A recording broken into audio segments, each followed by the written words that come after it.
What's going on? What's going on? Another week in wrestling, another great episode of For the Love of Wrestling. This is the Flow Show with your host, obviously, Quincy Jones Go. We got Young Baca on the lower box, and of course, Crazy K, a.k.a. Brian Andrew. What's going on, guys? What's up? This is a pretty big week in wrestling. I mean, this Huge is the first time. man. This is the first time I'm actually excited to, like, legitimately talk about wrestling. Usually, I'm just like, man, I gotta talk about an average ass Raw, but this week was actually really good. Yeah, that was great. No, I like the. Oh, I don't know. There's one thing that I didn't like. That was like the way that they did the whole Randy Orton and the Fiend thing in the beginning of Raw. It just seemed like super out of place. But I loved it, but you know, I'm a Randy Orton mark. I was wondering how you don't like Randy about Raw. Like Randy's great, but it was just weird. I don't know. The segment kind of fell flat to me, and then but I found out that was like all Vince. But the whole day, everybody was arguing with him not to do it, and he, you know, obviously, as they say, you can't overrule City Hall. So it's like, yeah, like if we really break down this week in wrestling, it started off with a lot of the Bruce Prichard stuff. Then we got into I heard about that. Heard that he's like the most powerful guy under Vince right now, and he's getting a lot of heat in the locker room because of it right now. Yeah, so it's interesting because that could legitimately could have been the most interesting thing this week. Obviously, it wasn't. No, not at all. No, I mean, I think the most interesting thing is the fact that we got this press release about supposedly a new WCW reboot, right? That's what we're talking about. Now, did you guys hear about this? You guys saw this? What is it? There's an actual press release about some guy who's supposedly trying to reboot WCW, claiming he actually was granted 50% of rights to the original WCW, meaning they have rights to some of the logos, pay-per-views, and character names. Yeah, and the thing is, that's what I'm saying. A lot of people are saying it's bullshit, but I guess this press release only came out because there was a tweet that preceded it, and they felt the need to even write this to say, hey, I know the first, it even says, like, unfortunately, the reception was met with a lot of mixed to negative reception online. So we had to actually, which led to everyone thinking that our original tweet was as a hoax and everything. And I was like, I don't know, bro. Because I'm like, I mean, you know, before the big surprise this week, if I was Baca, I would have been like, I don't know. We already got AEW. I don't think we need WCW, right? That's the immediate thing I thought in my head. I'm like, that's what everyone's going to say. But even then, I'm like, what's the need to, if it's real, what's the need to even bring it back now? Like, do we even need a WCW? Well, I mean, who would they sign?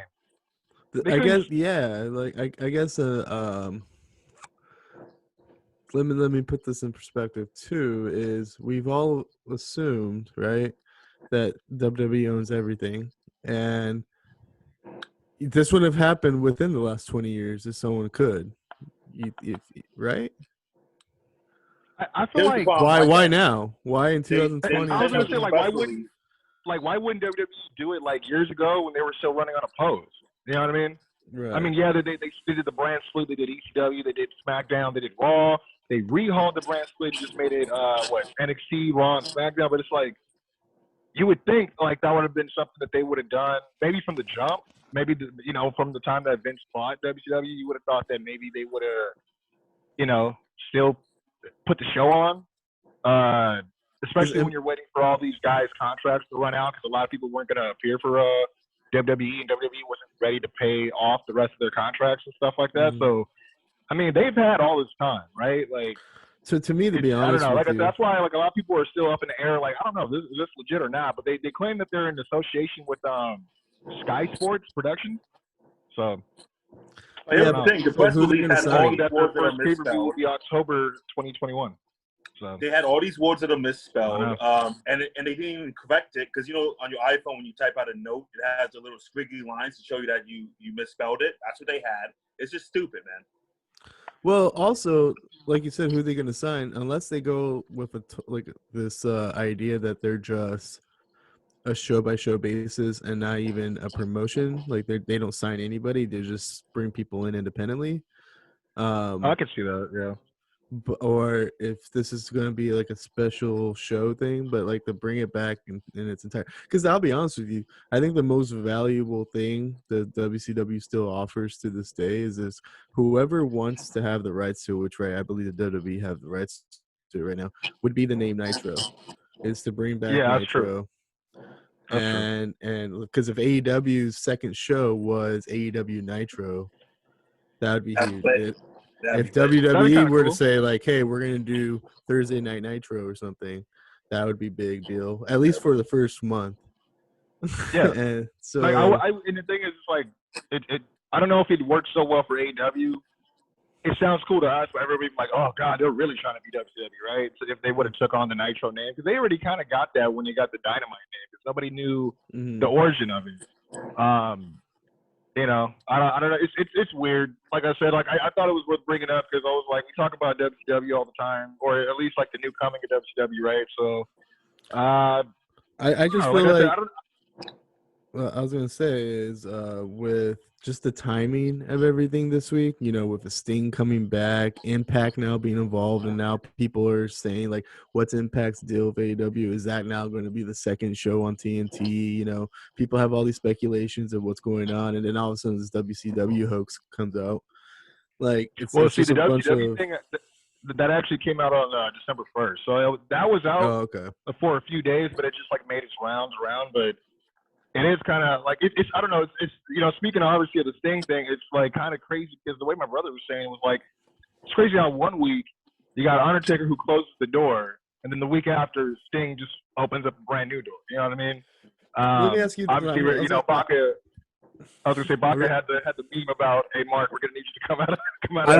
I really wanted to ask you this actually because I wanted to know your opinion on this. I'm sure the Sting AEW thing has been kind of circulating around, you know, for a while. You know, Sting's probably been sitting on this, but I wanted to ask you something. Do you honestly believe, or I was just wondering when this happened. One of my first thoughts was, do you think Sting was somewhat waiting around to see if he could get that one last Undertaker match before he decided to commit to going to AEW? And then once Undertaker retired, he's like, "All right, I could come by in the next couple weeks." I feel like that's part of it. I feel like that he was just kind of waiting for that other shoe to drop, like just so he can mentally say, "Okay, cool, I'm just gonna move on." Because if you go to AEW, you're never gonna get that match. No, I mean especially with Undertaker, what he signed for like the next 20, 30 years WWE for like no reason. Like again, he got that Michael Jordan contract from Space Jam, but like I don't even know if Undertaker was interested in doing it. You know what I mean? At this state in his career, so it could have been he was just waiting for him to do his thing, you know, right off in the sunset, as they always say about him. But I could see that being because that's the thing. Sting, he was his contract ran out with WWE, so I think like way earlier this year, like around February or March. So it's been a while since he hasn't been on a contract. And then that's when the rumors obviously immediately started and everything. I think obviously him being older, having some health problems as well, he wanted to make sure he was going to be doing something that was going to be beneficial or special or worth the time of him even being there. Because, you know, we've seen it where people come in and it's just like, you know, they're gone in a couple of weeks because either somebody got sick or something else happened. Like they had to rebook something because somebody got hurt, or Lance Archer gets sick or whatever the fuck happens. You know what I mean? So we've seen like starting stops with AEW as long, you know, and that's what we do. We criticize it when we do.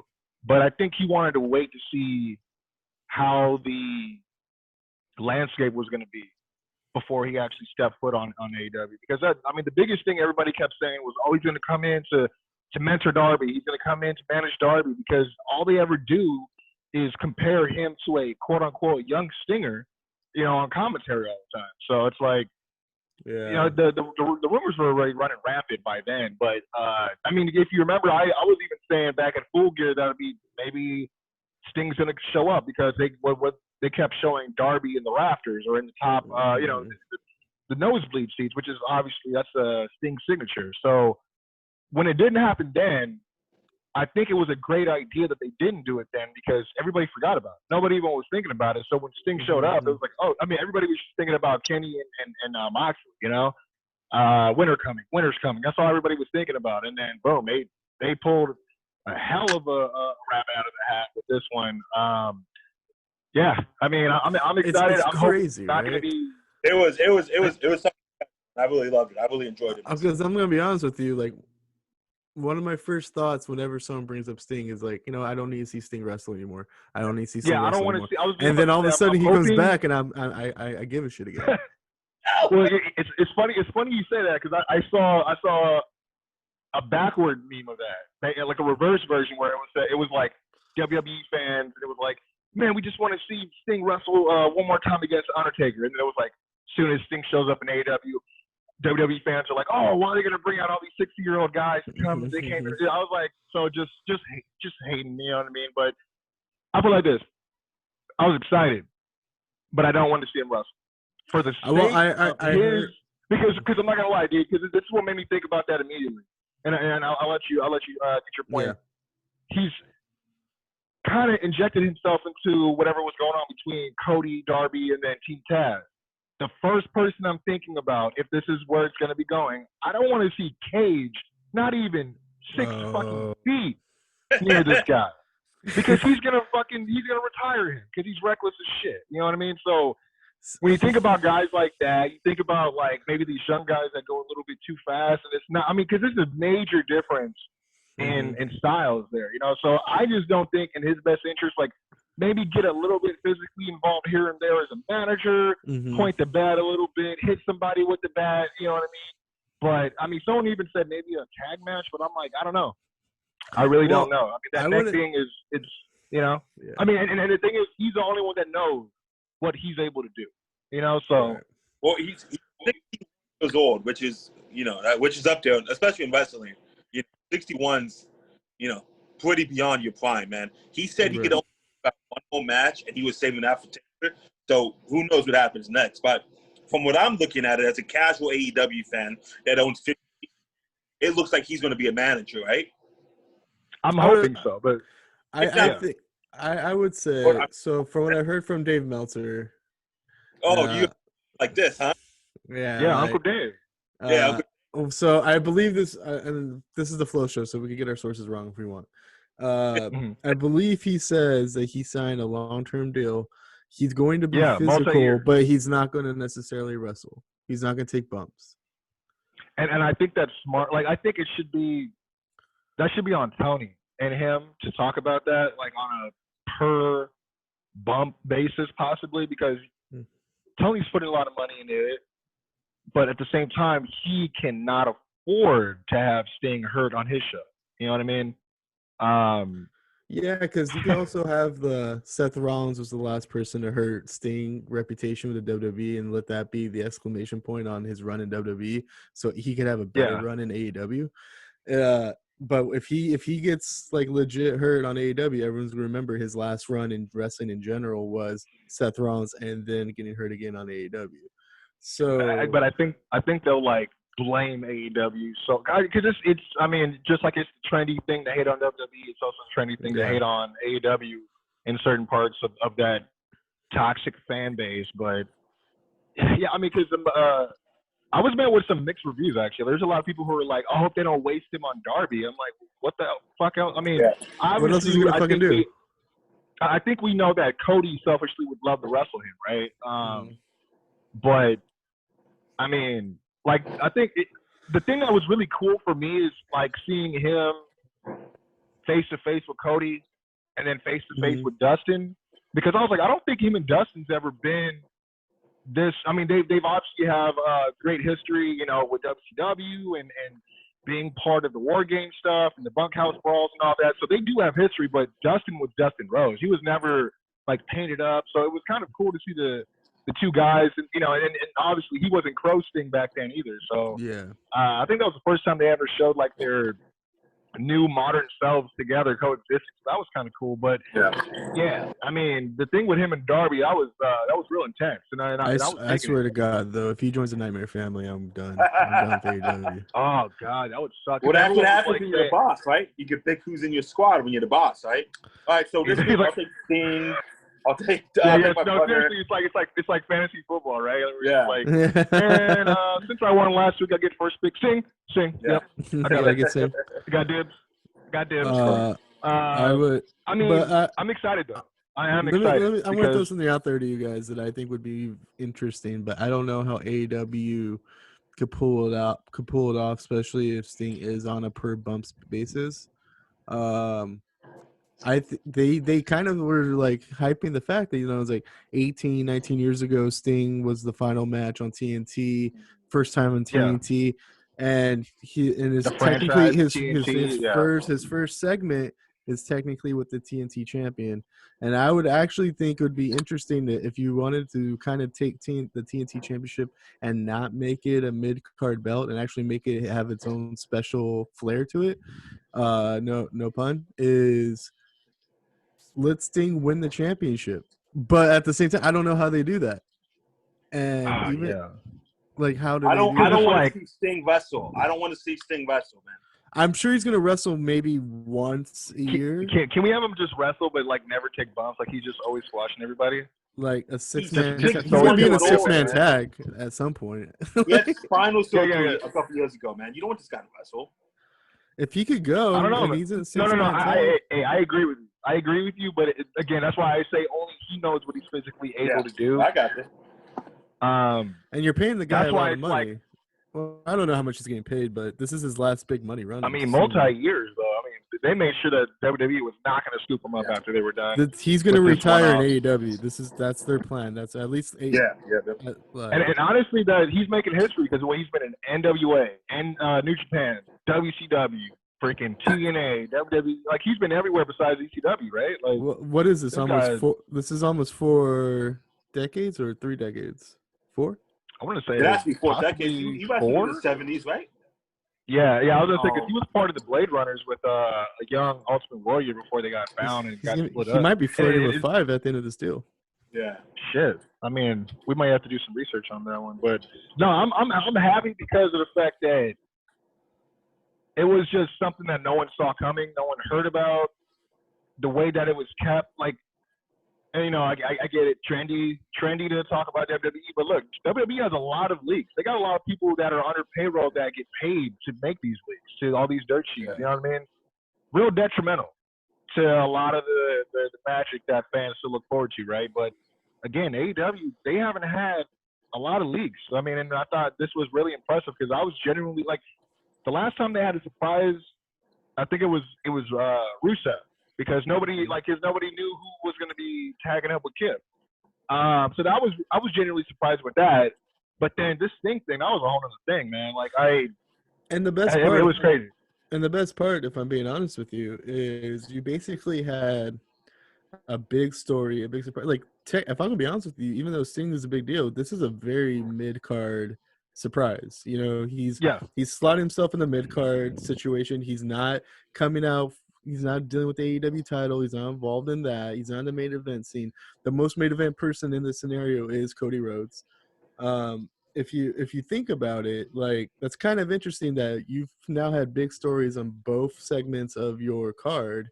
Yeah. And then you still ended it off with, in my opinion, it might not be bigger news, but I think it's the most interesting news is the Impact stuff. So I was gonna bring that up because I was like, so does that mean that Sting might come back to cross over to TNA again? Well, I was gonna say just let Sting win the Impact title. Hey, Kurt Angle is still a free agent. We can bring back the main event Mafia if we want. You know, I know Booker T. No, Booker T got the Legends contract. Fuck that. But you know, I mean that's the other thing that was kind of exciting this week. Obviously, we had Kenny Omega versus Jon Moxley. I personally thought the match was underdelivered. That's just me. A little V-trigger heavy. The match itself was forgettable. Never happy. I gave it a 3.5 out of 5 to be honest. Like based on the hype, and it could have been just because I don't know, man. Like I said, it was good, but then like the spot I hated was Jon Moxley bringing those chairs into the ring, and then like, hey, we're gonna sit down and just have a slug. Like that shit was. Like, well, I'm like, you bro, mean the gentleman agreement? Like, that shit was like, you know, that, and then like, I don't know, like that part was just like that was real ECW for me, and didn't need to be in a championship match per se. They already let these guys get away with a lot, bro. They were fighting in the crowd and shit. Like, How would you There's feel no if that count if out. that's There's if that moment happened outside the ring though? Like, let's just say you set up 2 chairs outside the ring and had the same moment. Would you be if there more? was already chairs set up and he moved them, Okay. as opposed to bringing 2 chairs under the ring and throw them in a ring, and then this is what we like. It just seemed, I don't know. It just it was like, so yeah, we're just gonna beat the shit out of each other for the championship. But you know what? For the sake of drama, let's just sit down in these chairs and have a old school fist fight, gunfight. You know what I mean? Like it was just, I don't know. That me personally, I was just like, okay, I I'll don't be think honest it with needed you. that. I'll be honest with you. When it comes to Jon Moxley, I think he's one of the best in the business. But he does. He is on that silver line, that border of like, you know what, not being as good as usually the people he wrestles against. And I think that's why, he had a very tough reign, in my opinion, because he's going to, like, Lance Archer's good, but he's not exciting. He's not going to carry a match. Jake Hager's good, but he's not exciting. He's not going to carry a match. Like, and then all of a sudden, like, I'll be honest, I love MJF, but he's more of a storyteller in the ring than he is, in my opinion. Honestly, the match he had with MJF was probably one of the best matches he had during that reign. Right. Which I liked what he did with Brody Lee too, but people were criticizing that one too.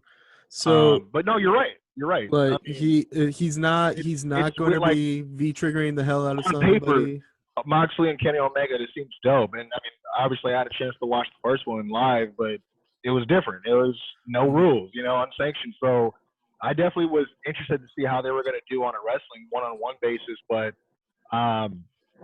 it sounds weird. Maybe I needed to see this match in New Japan, because I felt like they were trying to do a New Japan match on American TV, and it's just not going to work with the crowd, because the crowds they work different.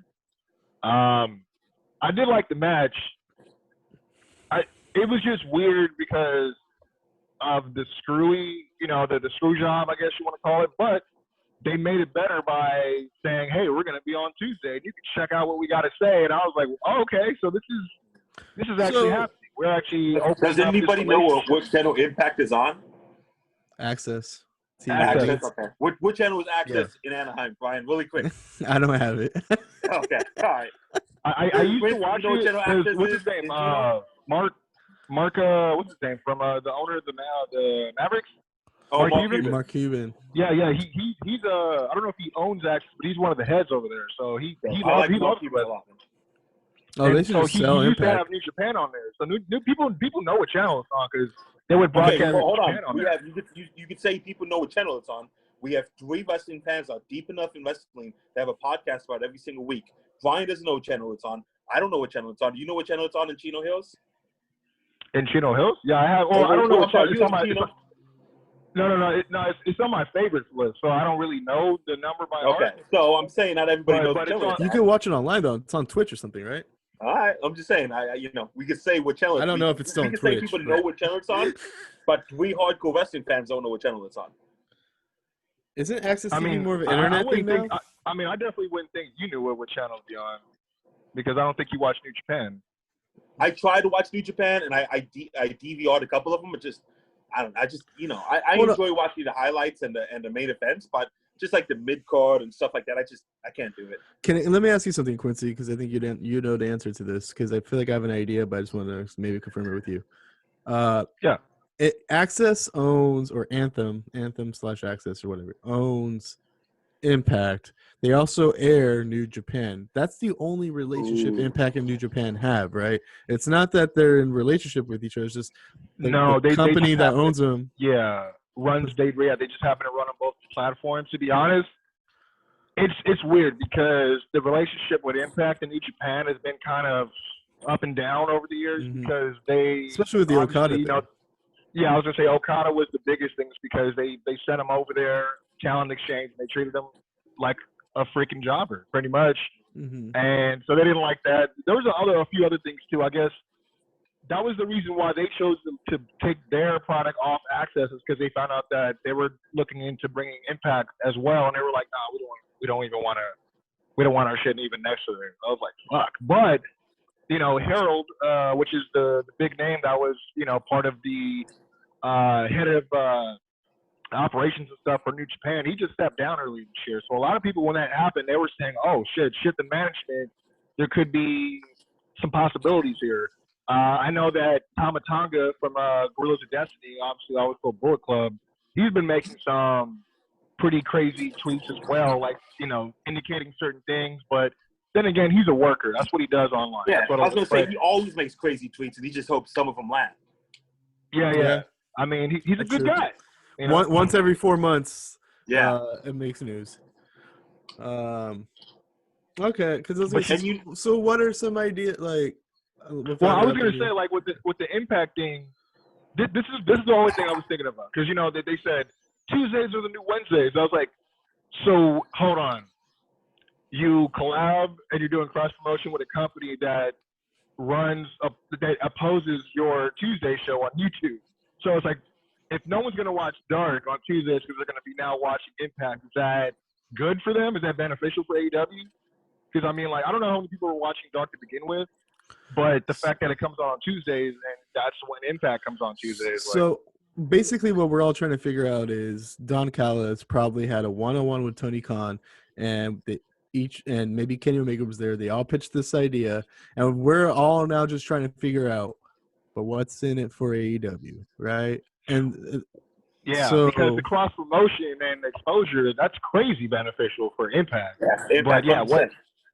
I mean, I guess to get some good dream matches or something. I don't know, because the only thing I could think of, because what I did read is that the Young Bucks, they claim they've been whispering in Tony's ear for the last year they've been wanting this about this Impact stuff. Yeah. Which that's surprising, because they didn't get treated that well in TNA either, but it could be just change of management. I don't know.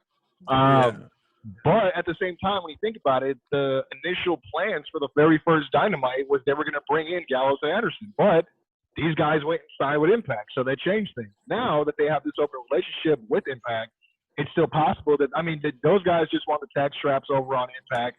Young Bucks just want the tag straps on AEW. I definitely see it maybe a Bullet Club versus Bullet Club type of situation. Impact Bullet versus Elite Bullet. Yeah, like I could even see maybe someone like Sami Callihan versus Kenny Omega, but I don't know who. Jon Moxley versus Sami would be. I was kind of hoping Sammy's the one. Sammy's the one who. Yeah, no, him and Sami used to team. Him and Sami used to team back, and that would be great. Actually, that would be awesome. You know what? It seems like Don Callis he has to be a great salesman, right? He went in there and he told Tony Khan, "Hey, this is what we need to do. This is the guy that made the Jericho Kenny Omega match happen." And from all the stuff that I read and I watch, it seems like he's behind the scenes of a lot of stuff. So it seems like he's a great salesman. He probably sold Tony Khan on this idea. He probably said, "Hey, we could have, this guy against this guy. We could do this. It'd be good promotion, And Tony Khan's also like a little simp, and he'll do whatever anybody says. Well, I think that that's partially true. He's a simp, and he'll look to the Bucks and be like, "Is it cool?" And they'll be like, "Yeah." Oh yeah, they said it's cool. Let's do it. Wait, Jericho? No, fuck Jericho. That's the thing. That's where we're at. Because I was gonna say, I think the bare minimum here is either Kenny Omega is just doing his friend a favor, saying I got this platform. I'll help you out. That could be a one-off. Or it could be we're just gonna help Impact because that's who we are. We're all good friends. That's the bottom here. In my opinion, since Tony Khan's a businessman, if it was up to the Young Bucks and Kenny, that's what would happen. But I think since there is a little bit, there has to be something in it for AEW. I feel like there has to be something. I know what it is. What do you think I think I know what it is. See, I think I know what it should be, but then now it causes more problems. They have one of the most, if not the best, and stacked women's division in wrestling, Impact Wrestling. Right. So that would be great to get some of that talent over there. However, I don't need to see a third belt for the women's division in AEW. Because that's the thing that's so weird. It's like, so we have the NWA Women's Championship. We have the AEW Women's Championship. Are they separate ranking systems? How does that even work? You know what I mean? It's so weird. So though I'd be excited for a lot of the Taya Valkyries, the Killer Kellys who just signed, freaking Jordan Grace, Jazz who just came back. There's some hitters over there. You know what I mean? Deonna Purrazzo. Who everybody wanted her to go to AEW to begin with. It'd be a good get. It'd be a great get to get some of these talents to get highlighted on Impact as well. Obviously, it gives them shine on the back end for Impact to make people want to figure out what channel access is. But I think that would be probably the most beneficial factor for AEW wanting to come this way, and especially if it's Kenny that's involved. there's no way. I mean, I know he plays it off in interviews. There's no way he can sit there and be like, I'm proud of what we've done with the women's division since its incarnation, right? Like, right. I mean, you know what I think it that's is? the only. I think that's the only. I mean, there could be more, but that's the first thing I thought about. What I think it is, I think AEW has signed a lot of people, and they're looking for another TV programs that are not necessarily AEW to be able to put their talent on other television programs, basically as second tier shows. Like, for example, like I can name 5 people on the NWA roster right now, and like 3 of them are women. Yeah. So, like, if you throw some wrestlers on NWA, Shockwave, you throw some wrestlers on Impact that are not getting TV time.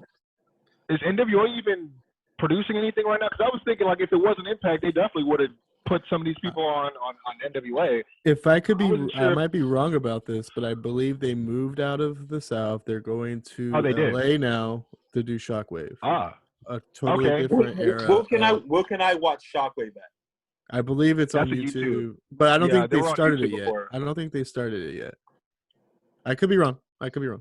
But no, but that's true. That's great news because I'm wondering about what's going on with those guys. And I don't know if but 2 things that I think could happen, and I think it would be beneficial for both shows. But at the same time, I could see the promotions be like, "Hey, you can't just like let us work with you and then kind of push us over."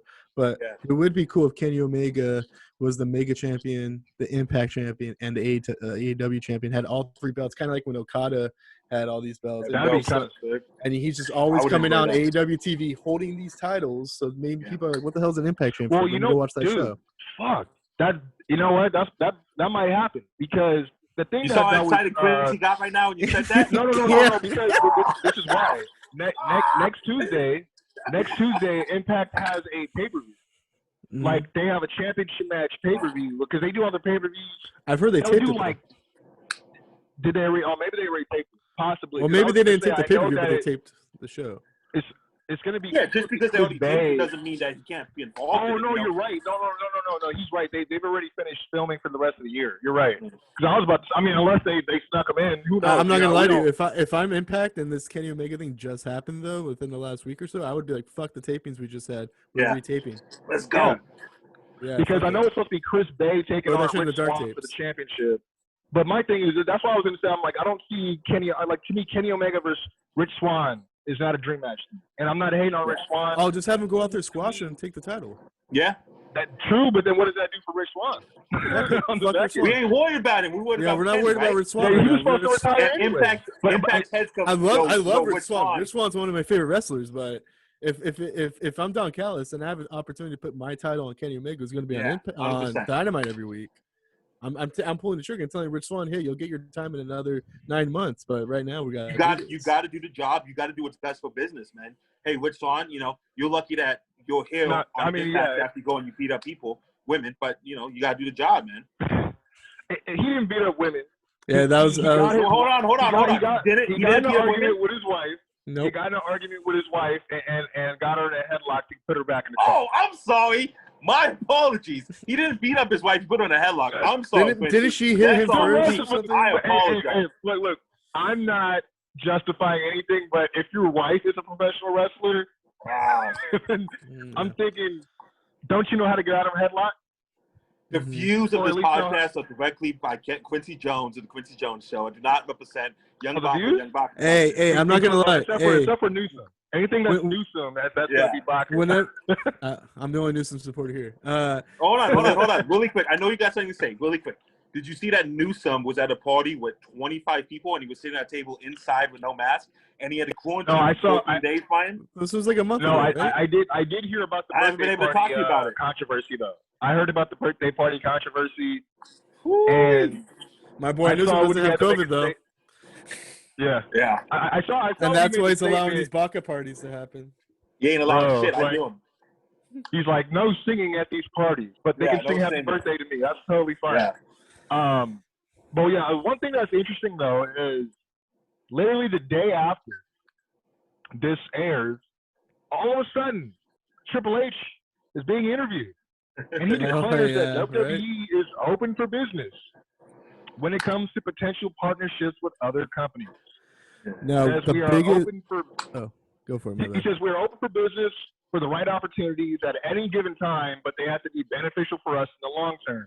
Which you guys have a 30-year head start. Y'all don't need any more benefits. Y'all ruled. I mean, you guys have everything already, right? Like The only But, move I don't know. that I think would be worth it, if I'm being honest with you, is if they really did figure out a way to do some cross promotion with New Japan and say Yeah, that's that's the the only thing I think. that's the biggest fuck you to AEW is to be Yeah. like, hey, we're No, gonna throw 100%. more money at this. We're gonna get Okada on Yeah. our program or something like that. Biggest fuck you. Yeah. We're gonna do some shows in Japan. WWE NXT Japan's gonna be affiliated. We threw a ton of money at this just to say fuck you to AEW. Like, And to be fair, this isn't the first time that they've had open relationships or announced open relationships. Obviously, Evolve was like a feeder system for them for a while. Also, OVW before it became FCW and all that stuff. So they've had, and also obviously ICW. They've had quite a few different partnerships in the past. But if that New Japan might be the one, bro. Because when you think about it, because when that whole Impact thing hit, everybody was like, "Oh shit, Bullet Club's running the world." Kenny Omega's the AEW champ. Young Bucks are the AEW tag champs. You got Finn over here being the NXT champ. AJ Styles is on Raw doing his thing.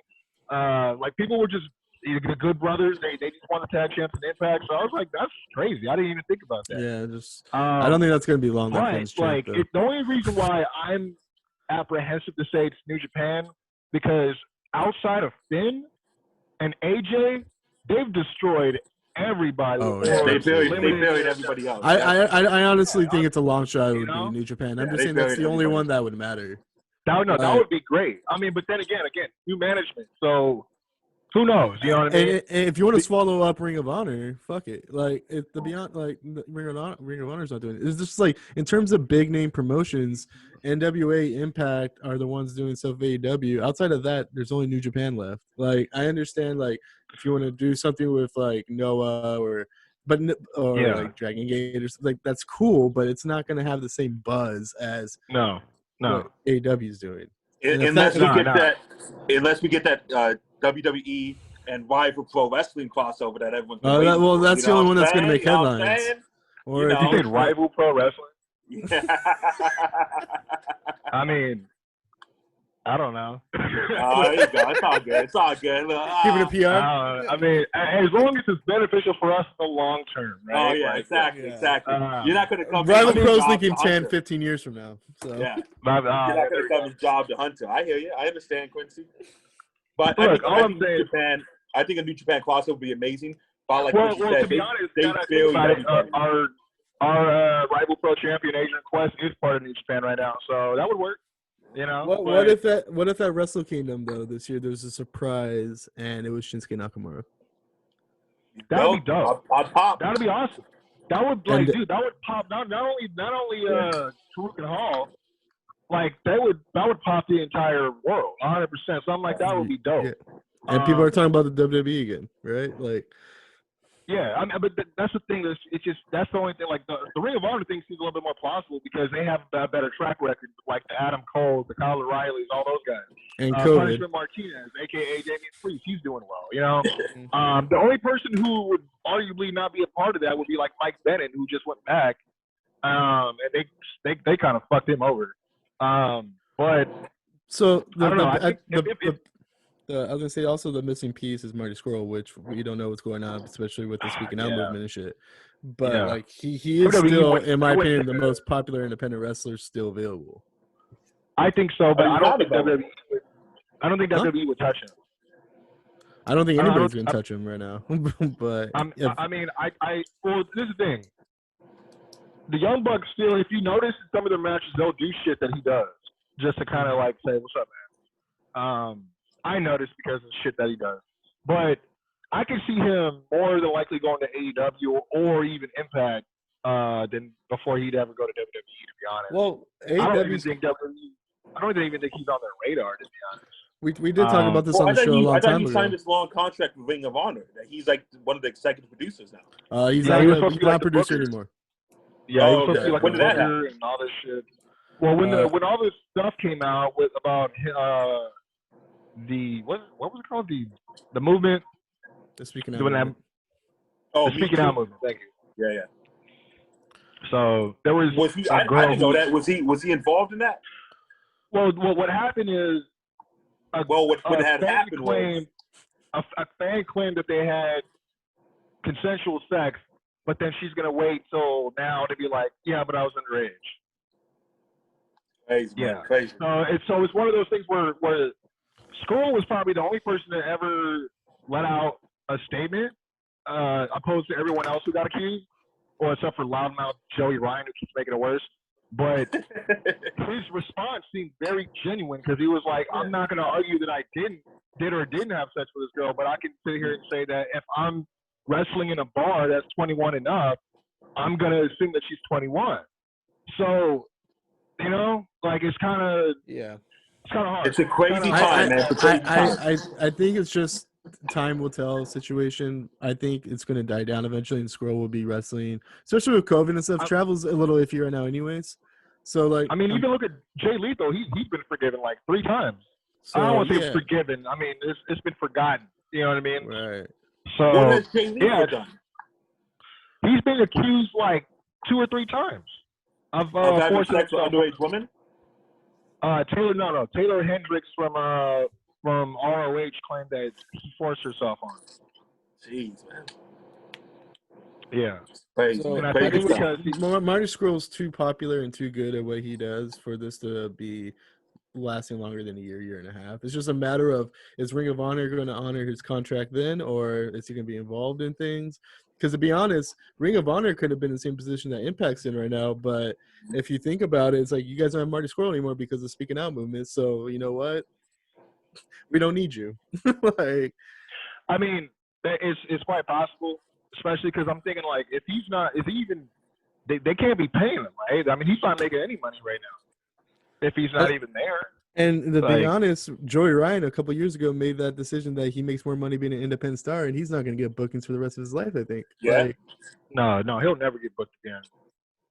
I mean, he was so popular too, man. Yeah. He was so popular. He threw it See, down but the drain. that's the difference. I was going to say there's a difference between him and Marty, though. Both being popular, but nobody was on. No one was toting the line of God. It's, you know, like nobody was looking for a reason to hate him. Yeah. You know what I mean? But with Joey Ryan, it's always met with mixed reviews. So the moment you hear something bad, it's like, oh hell yeah, I knew something was wrong with this guy. I knew he did this whole thing about guys touching his dick. This is for real. You know what I mean? Like it just buzzed me out. I was always a big Joey Ryan fan, and it kind of buzzed me out how much of a scumbag he is, even though it's basically written on the wall that he's a scumbag, right? It's just the way he acts, but like you're kind of hoping it's more of a character than anything, you know. But it's the king of sleaze, right? That's what he calls himself. I don't know if you guys know this. So, you know, there's cameo. I got a cameo of Joey Ryan to shout out the awkward side hug.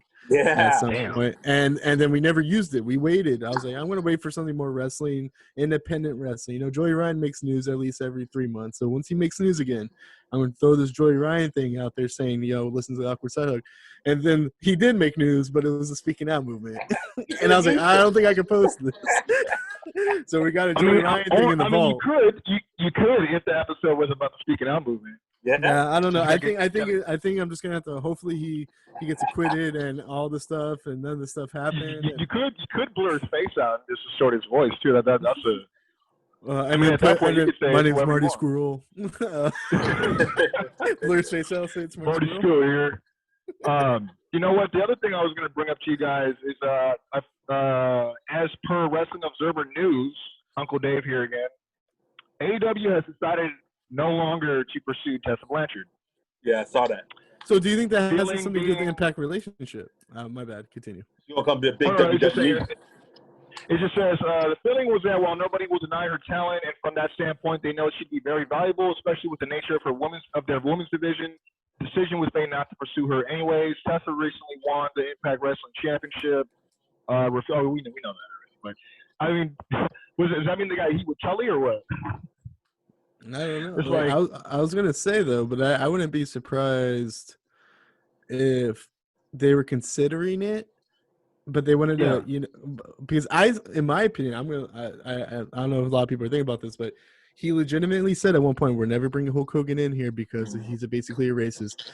Tessa Blanchard comes out that she's a little racist, so it's basically you can't sign Tessa Blanchard at this point, in my opinion. If you're gonna still kind of keep some consistency there, so I also look at it, but they had to consider her because every time your women's division sucked ass on TV, you're like, "Fuck, we could just sign Tessa Blanchard and this is all fixed." So Yeah. But now you have somewhat of a relationship with Impact, and Impact saying like, "Hey, if she's affiliated with your show, that means she's affiliated with us, and we don't want to be affiliated with her anymore." That's why I was thinking too that might be another reason, just because of the Impact stuff. Yeah, that's a good point. That's a good point. Well, hey, I would love to have her as the spokesman for WWE. I would love to have her on WWE, man. I think she's a great wrestler. You know, I didn't know much about her until we started doing this podcast. I went and looked at some of her matches, and it was great. I don't think they need her on in WWE. Yeah. They have like. Well, the problem is you have so much airtime. You need as much people as you can get. You know. Well, but they have people, but they don't. But that's the thing. But like, but what happens when they don't use the people they have? You're right. You know what I mean? Like Rhea Ripley's still like looking Naomi, for something important to do. I think Naomi's still recovering, but we haven't seen her. She was eligible to be drafted, but we haven't seen her on Raw. You know what I mean? That's true.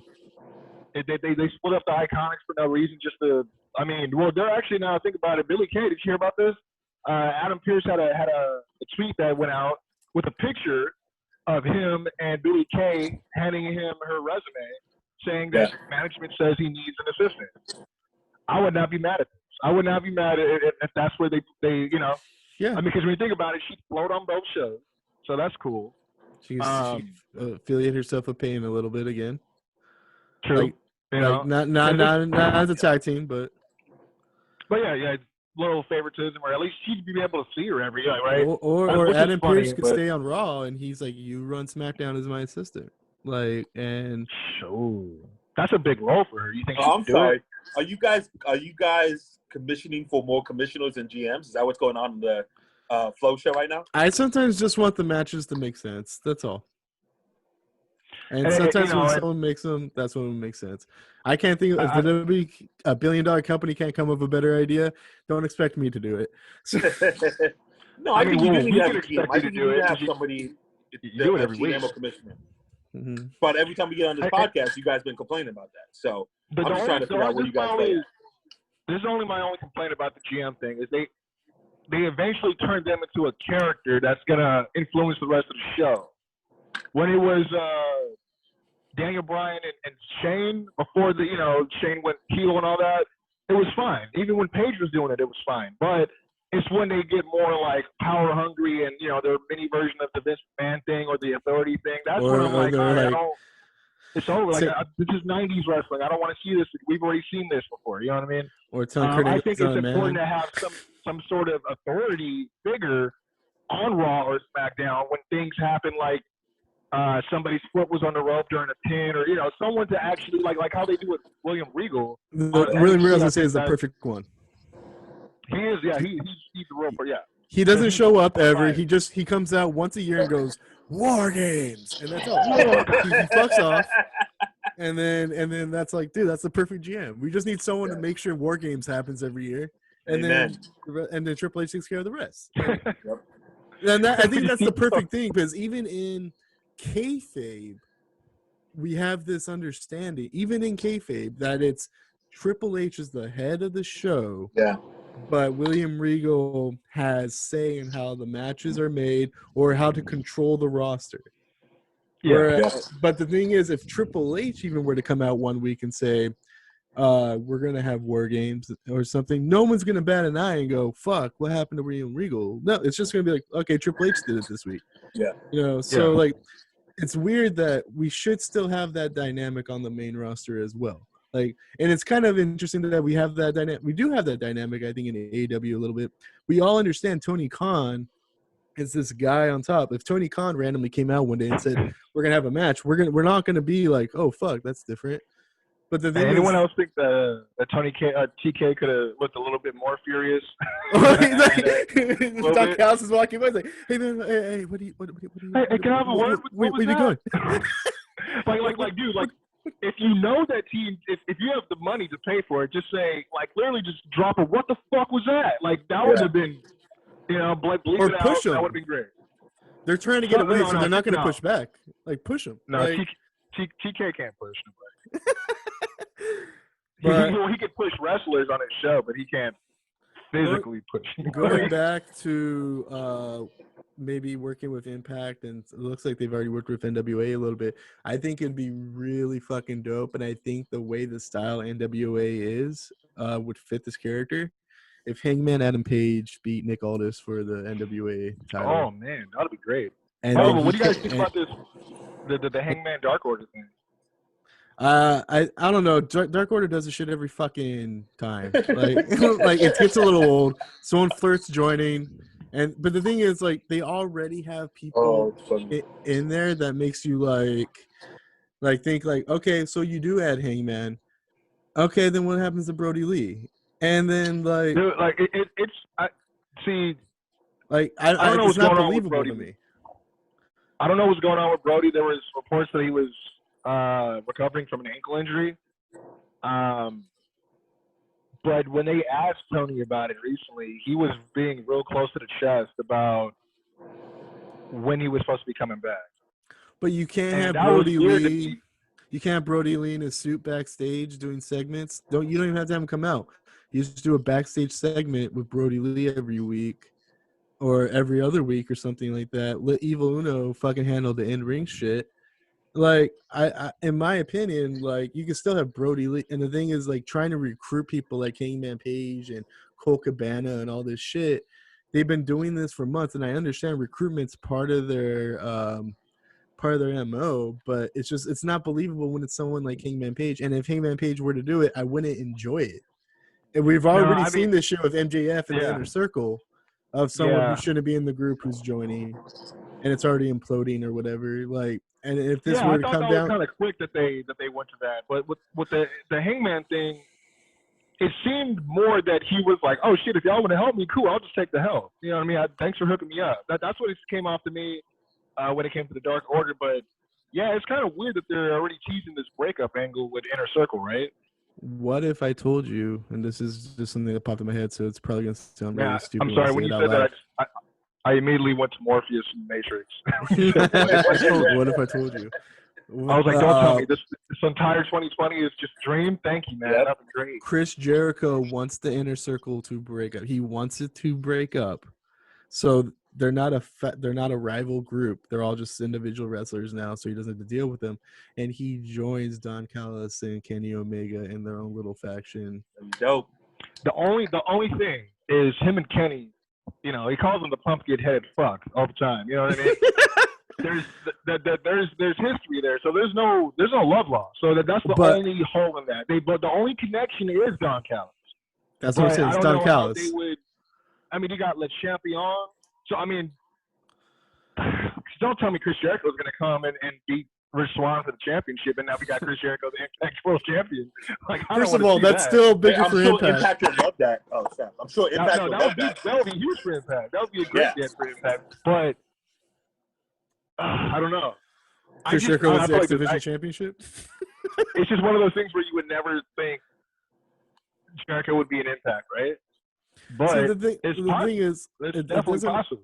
It doesn't make sense, but they keep referencing. Like, I made the Kenny Omega Chris Jericho match happen. They're both from Winnipeg. You could play it off like, hey, we've had our matches, we've hated each other, but now there's a respect thing. Let's take over, you know, like Stone Cold and Triple H, man. Same thing, same storyline. And stuff like that. And now Inner Circle is not going to bother us anymore. I already broke them up. And then maybe Inner Circle comes back together with MJF as leader that way, but you still keep Chris Jericho heel. I don't know. It's off the wall. I just thought of it. Like, but I was like, there's a lot of connection between Don Callis, Omega, and Jericho, even just beyond their matches. And so, I don't know. I like it, Brian. I am a big fan of your booking, man. I really do like that. And you could see it, man. Like you said, who would have thought that Chris Jericho could be an Impact? But now it's setting up that anybody in AEW could be on Impact, man. And I love it, man. I know I think AEW a tough time, but I really enjoyed this last week's episode. And I'm always for crossovers, even going back to Teenage Mutant Ninja Turtles and the Power Rangers, one of my favorite. Hey, that was You know? the drunk meme when you see Yeah. It's like when you meet up with the homies. Oh shit!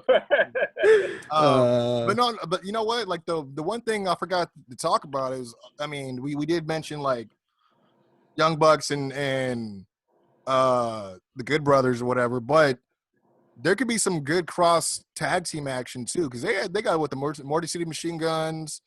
I mean, they did have the Rascals, who, you know, that's worth noting is the 2/3 out of the Rascals they signed with the WWE this week as well. I mean, there's the North, who've been teasing, you know, wanting to go up against FTR for a while and vice versa. So is it one of the guys on the North, his contract up though? Ethan Page is up, I think, early next year. But Josh Alexander, yeah. So this is what I like. See, in my opinion, I think this actually makes a lot more sense if if NWA is involved as well, because it allows for there to be 3 divisions technically and 3 different levels of this, and it doesn't mean one level's bigger than the other, but obviously AEW is the prime show. But the thing is, like, if you have my biggest beef with AEW a little bit is they keep signing and bringing tag teams when they still have 5 to 6 champion level tag teams that are not getting championship level feuds. Dude, I want to see the Lucha Bros. Well, see, okay, that's worth noting too. It's because in that same interview about Brody, Tony was talking about finally introducing trios tag team championships, Right? Which I'm not excited about. If it works, it works. But I just don't want throwing together things. All these tag teams are just put in factions now. Yeah, like, yeah. And like, Proud and Powerful should have came in and been a champion within the first 6 months. Interesting about should have that been the first champions. Well, I was gonna say, interesting about that, and back to what you were talking about with Inner Circle, they actually just put out a highlight video of themselves, Proud and Powerful, on Instagram, and the caption said, "Just wait until we get let loose." And I'm like, oh, that seems like a little bit of a clue, like y'all about to go do your own thing. Which, again, I'd rather see Eddie Kingston manage them than the Butcher and the Blade, because it's just weird. By the way, how weird was it that Eddie Kingston came out right at the end of Dynamite for no reason? Wasn't even on camera. To start a feud with Lance Archer? Yeah, it was like 15 seconds left. I'm not going to wait for Lance Archer. I want him right now. And then it's like, all rights reserved. Boom. And so we don't have time for your shit, dude. We don't have time for your shit right now. I was like, Kenny Omega's leaving for a championship. Like maybe they nixed it and they forgot to tell him. I don't know, dude. Yeah. Like, You just see Tony Khan approach him. We don't have time for your shit right now, okay? he just walks back to you. No! What are you doing? Like, he's all trying to change Kenny Omega. Kenny. All cameras on Kenny. Like, wait, what? Why are you trying to start a match that I didn't book? Wrestling's real, brother. It's just. I think they really had a tough time with that situation. Yeah, I think I'd rather have Eddie Kingston with the Lucha Bros, but I think I'd rather just have the Lucha Bros be by themselves. Like, well, I mean, the reason the Lucha Bros, they're a contender with those two and Pac for the Trios Championships. Yeah, dope. Well, I think Lucha, but the thing is, like, I don't know. I guess I get a little bit like annoyed with how, like, I don't mind it entirely, but like I love a good faction. But when your whole fucking roster is just a group of the whole promotion factions. Yeah. And it's just like, and then like if you're a tag team in these factions, you're kind of stuck. And I think like you're stuck. Yeah, there's a little bit of a ceiling. Yeah, you're stuck being the henchman to the main event person in your faction, and that's why I get when Pac first did the Death Triangle thing, I was kind of like, man, now the Lucha Bros ain't gonna do shit. Yeah. And then all of a sudden they were with Eddie Kingston and and Butcher and Blade with the family. And then I was like, now you're another tag team in a faction. There's 2 tag teams. Yeah, I'm like, how? Like, if there's 2 tag teams, who do you go for? Like, and then Pac comes back, and now Death Triangle's back, and I was like, you know what? I like Pac better than I like Eddie Kingston. Yeah. Would I rather them be by themselves? Yeah. But if I had to pick between Eddie and Pac, yeah, I'd pick Pac. But you know, it's funny you mentioned being a henchman. To, you know, taking all the bumps and shit for the main guy. You guys watch SmackDown? Yeah. Yep. You guys see the re-emergence of 2/3 of Forgotten Sons? Yeah. So, do you think they're more or less racist now? Well, they shaved the beard, so they're not so proud, right? Yeah. Yeah. Like, Proud Boys, stand up. You know what? Good for them that. Gosh, every time I make a point, good for them that they that they're not affected by what the dumbass Yeah, they did say teammates that. said, you know what I'm It took saying? some time though. It took some Yeah, time. but it takes time. It takes time, you know? Yeah. I mean, but to me, I mean, I don't blame them. I think that was smart because this is a guy who probably just tweeted that he didn't talk to them and is like, "Yo, what you do is gonna affect us 100%. too, bro." It Like, affects So- all of them. That's when we talk about Young Baca Productions as well.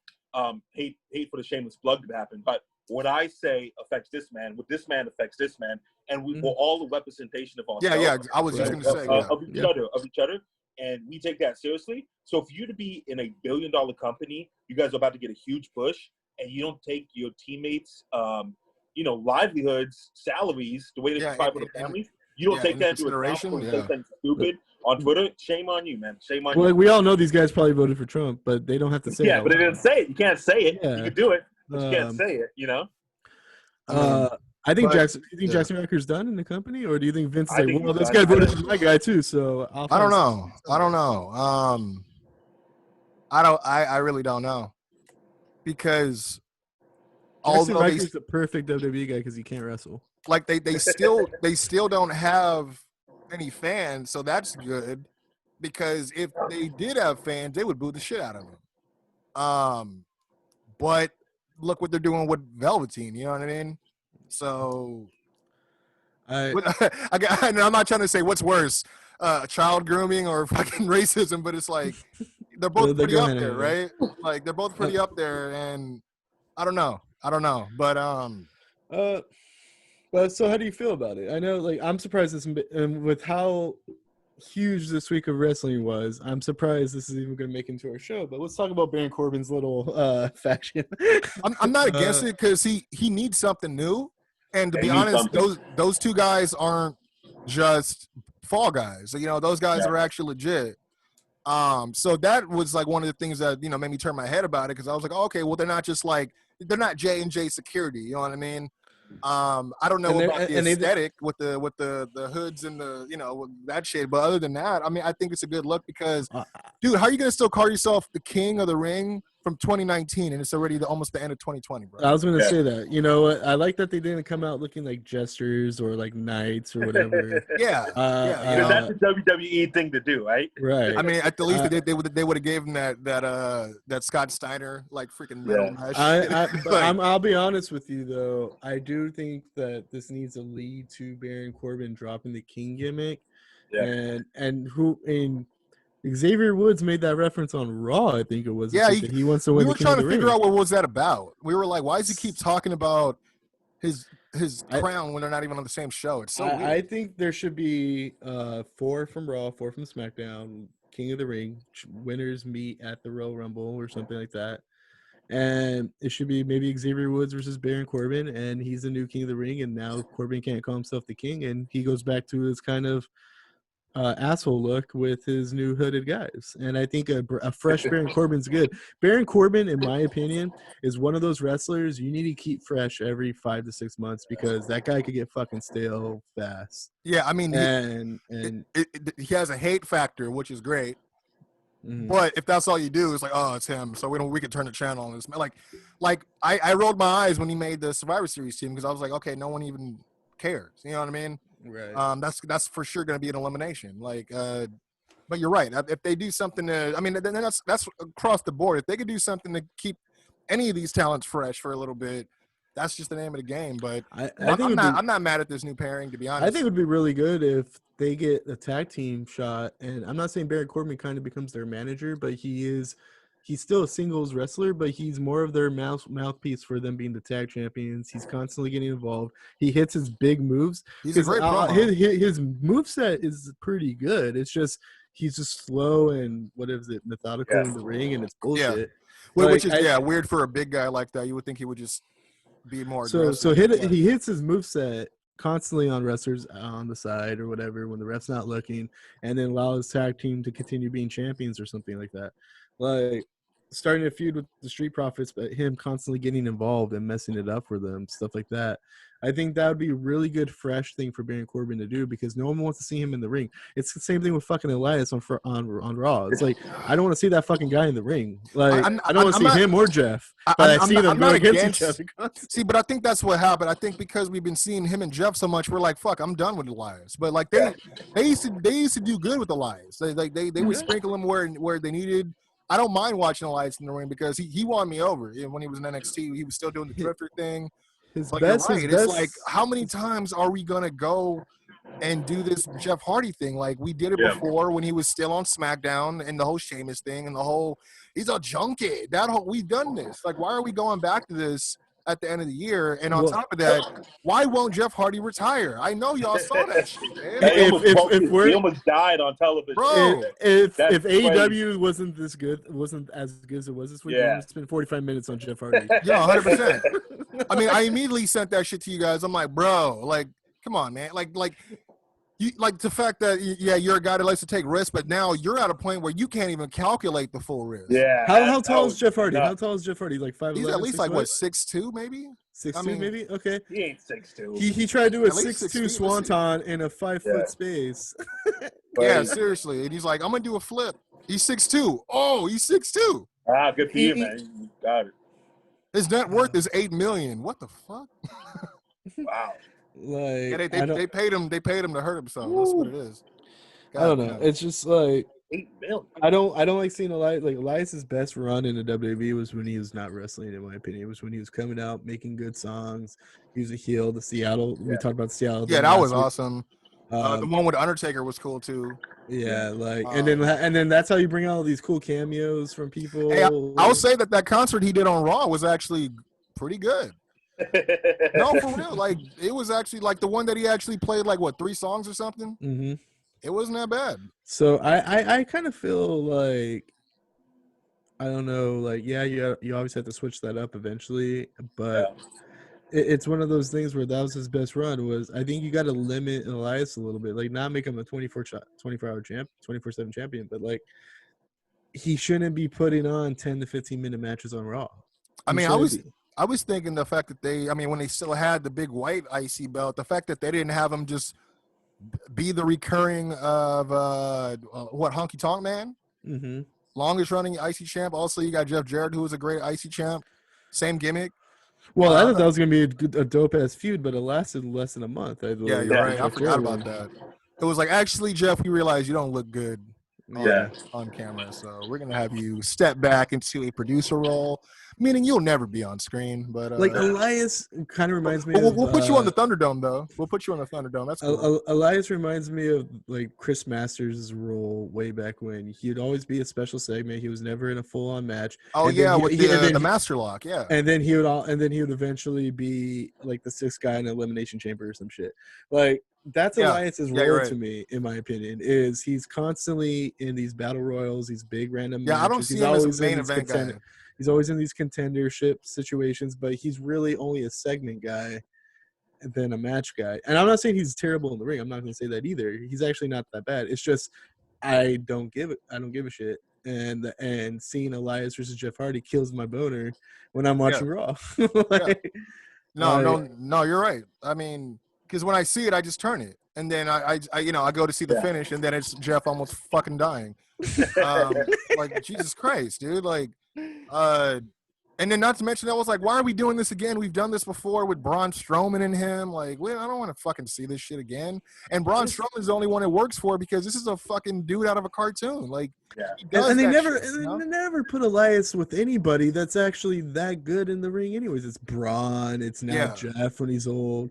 It was at one point, what's his face, Baron Corbin. Yeah. Like these are people who are boring themselves at times, and you're going to go put Elias in there. And now I think Elias is boring. Maybe he's not the boring one. Maybe it's just the fact that he can't wrestle someone exciting. I think maybe they think that by putting him up against someone boring that he'd shine on the other side next to him. But I don't know. But it's funny you talk about like rehashing old storylines and shit. Did you hear about that? Supposedly there was plans. I think you're familiar with Chelsea Green, right? From she got moved up from NXT. Zack Yeah. Ryder's Zack wife, Ryder's right? wife. Yeah. Did you hear that there was plans to rehash the old Trish Stratus, Mickey James storyline with her and Mickey James? Sign me up, bud. Let's do it. I'm Why excited. the fuck not? They filmed elements for it, and then Standard Vince scrapped it right before the show went on the air. Yeah. And as you can see, all she did was get hurt, and now she's off TV again. Mickey James I think Mickey James is one of those people who could really benefit from just going back to Impact as well. Oh, 100%. Yeah. Like, she can still go. I'm sure the WWE money is different than Impact, but at the same time, like in terms of actually building stock or kind of maintaining stock in her value, yeah, I think Impact was probably the best thing that she was doing back then. She's married to Nick Aldis, right? Oh, cool country. Yeah. So she could be in the NWA women's division, and we could actually, why don't we team her up with Elias? She sings. He plays guitar. You know, a little bit of rock and roll, a little bit of country. You know, we can, some feel good shit. Right at the end.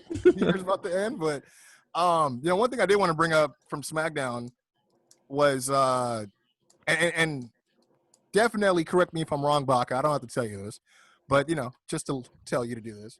Mm-hmm. I feel like they're handling Roman Reigns the same exact way that they would handle Brock Lesnar, except Roman Reigns is open for way more dates, and I think that's very smart.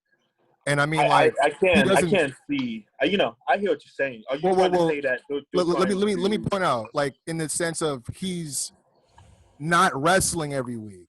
Yeah, he may appear, he might be in a segment, but they keep him, like, they don't let him wrestle until it's like something that's actual, something big or a pay-per-view match, which I think that's the right thing to do. Isn't that what we're supposed to do with the main event guys? Isn't that what you're supposed to do with The Rock and the Stone Cold? Yeah, to make them more of an attraction. That's what you're supposed to do. I mean, they used to do that a lot with Andre too, and Hogan. You do make a good point, because like he kind of at times would show like, hey, he's friends with Paul Heyman, and then on the next show he'd be like, no, we're just business partners. Me and Paul Heyman. I'm talking about Brock now, right? It's kind of it's funny because now Paul Heyman, in my opinion, is kind of taking more of a seat back, and Jey Uso's more of that proxy where he's like, sometimes Roman's like, hey, you're my brother, you're my cousin, blah, blah, blah. And then some weeks he's like, hey, you're letting the family down. And I feel like Jey Uso's doing all the wrestling that Roman Reigns would normally do as proxy. Yeah. And it is leading up to eventually Jey Uso being like, fuck all this tradition shit. I'm getting fed up, and I'm going to turn on Roman. But how long is that going to be? And every week, I love that it keeps building to that. Yeah. I mean, we had the shades of a split possibly at the end where, it was originally a tag match, and then it went to a handicap match, and then a tag match, and then back to a handicap match. But we had Roman pretty much attacking his own cousin with a steel chair, which I didn't understand. Otis in the main event, right? Otis in the main event. First of all, Otis cut an actually okay promo for the first time in his life. But what the fuck was up with Kalisto and that damn fedora? What was that about? What was that even about? I don't like. First of all, the same week Sting came back, we were also going to bring up the Kalisto. Dude, because it was funny. I'm like, who the fuck buys a hat and doesn't know the name of the hat? That's one, right? Nice fedora. What's that? It's your hat. Oh, thanks. And it just walks off screen. I was like, what the fuck was that about? And then I was like, was that real?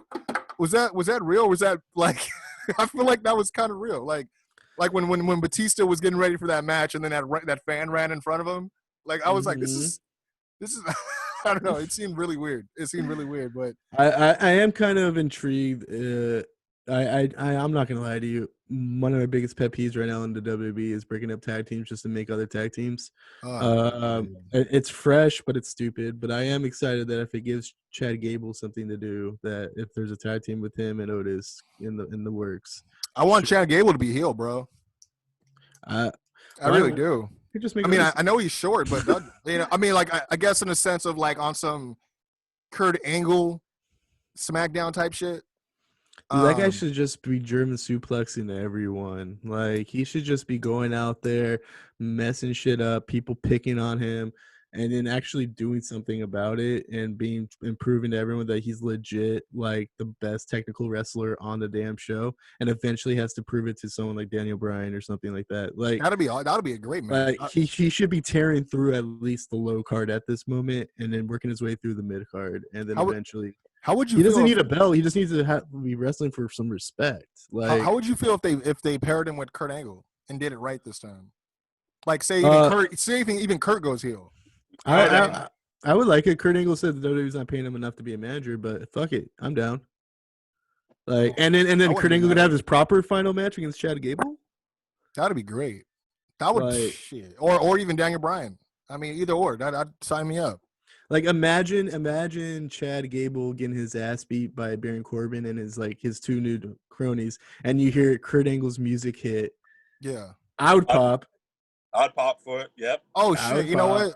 I gotta ask a question to Baca because I know he's heartbroken. Because I had an idea right when you said that. I'm like, music hits. It's not only Kurt Angle, it's Shelton Benjamin. But I was like, wait, why would Shelton Benjamin be out there? On some Team Angle shit. But I was like, oh wait, they had a little bit of some trouble in paradise on Monday. What'd you guys think about that?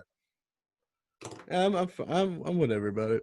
But I was gonna say, imagine Chad Gable was own Hart in the Hurt business. Oh hell yeah, dude, his personality. Sean Benjamin's even like, I know a brother, and everyone's gonna think he's gonna bring like another black guy in, but it's gonna be Chad Gable. Oh, it could be like fucking Kurt Angle's like, I know someone perfect. Everyone's like, oh shit, it's Jason Jordan. It's like, no, it's not. It's whatever Charlie Haas is doing. I don't even know what Charlie Haas is doing, but I wouldn't be mad at that. I don't know what he's doing, but I hope he's okay. The only thing, with the Her Business thing, I was kind of surprised.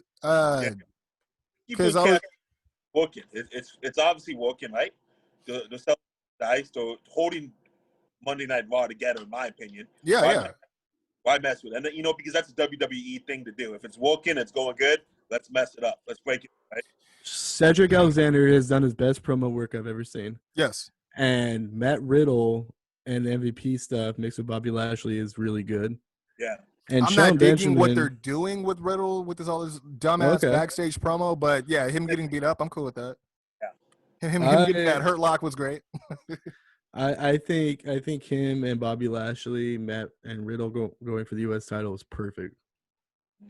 And eventually, if he ends up getting into a situation where he's outnumbered, if it was Keith Lee and Riddle versus the Hurt Business, that would also be a decent feud. So, and then the only thing with that is they'd break their own rules, and then they'd interject Ricochet to join them too, even though they had a match that said that they would never face each other again. Dude, oh man, and part of me is thinking just take Ricochet off TV for months and let him come back somewhere else. How about we just take Ricochet off TV and just have him come back when the New Japan partnership pans out, and we could just have him on New Japan, because what the fuck, dude? That's another guy that fucked up. I mean, I'm not saying I'm not saying his promos were anything to freaking, bat an eye at, but shit, dude, this guy's talented, but I don't know. I don't know. I dare say they probably should have kept him on NXT, to be honest. Yeah. Oh, if he went back to NXT right now, because he never, in my opinion, got a proper NXT title feud. So yeah, he just had the North American Championship, and that was it. Mm-hmm. Yeah. So he's one of those people who could come back. He's already credible. He doesn't need to work his way up. He could just be slotted. Like, it could just be Finn Balor saying, like, open challenge at War Games, and it's Ricochet.